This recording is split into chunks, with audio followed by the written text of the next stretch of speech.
ধরুন একটা ক্যামেরা আপনাকে সব সময় রেকর্ড করে চলেছে। আপনার দিনরাতের 24 ঘন্টার প্রতিটি সেকেন্ড এটা রেকর্ড করে চলেছে। আপনি যাই করুন না কেন, যাই চিন্তা করুন না কেন, সব কিছুই চিন্তা করে দেখুন তো জীবনটা কেমন হবে তখন। ওয়াশরুমে গেলে, স্ত্রীর সাথে থাকলে, নিজের বাচ্চাদের সাথে থাকলে, যার সাথেই থাকুন না কেন, যা কিছুই বলুন না কেন, যা কিছুই চিন্তা করুন না কেন, সব কিছুই এই ক্যামেরার আওতায়। জীবনটা কেমন হবে তখন? এমন অবস্থায় যেভাবে ইচ্ছা সেভাবেই কি জীবনযাপন করতে পারবেন? সতর্ক থাকতে হবে না?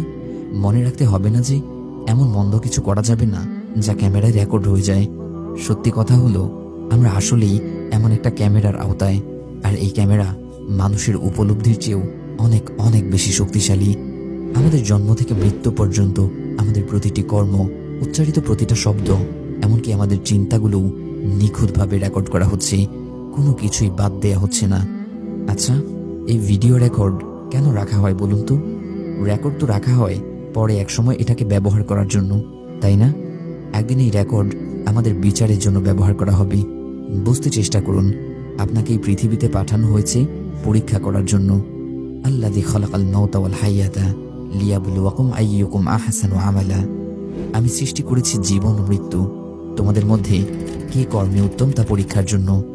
আমাদের চারপাশে যা কিছু আছে, জীবনে যা কিছু আপনাকে দেয়া হয়েছে, যত মানুষ আপনার জীবনের অংশ, সবকিছুই এই পরীক্ষায় সহযোগিতা করার জন্য।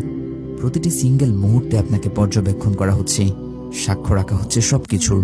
একদিন আপনি বিচারের সম্মুখীন হবেন, সেদিন আপনি স্বীকারোক্তি দিতে বাধ্য হবেন, আমি এই কাজগুলো করেছিলাম।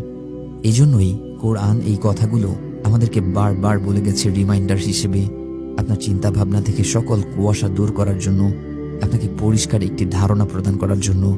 সতর্ক হন, মনে রাখুন, আপনাকে সর্বক্ষণ একটি শক্তিশালী ক্যামেরা দ্বারা ভিডিও করা হচ্ছে। বাদ দেয়া হচ্ছে না আপনার জীবনের একটি সিঙ্গেল মুহূর্তও।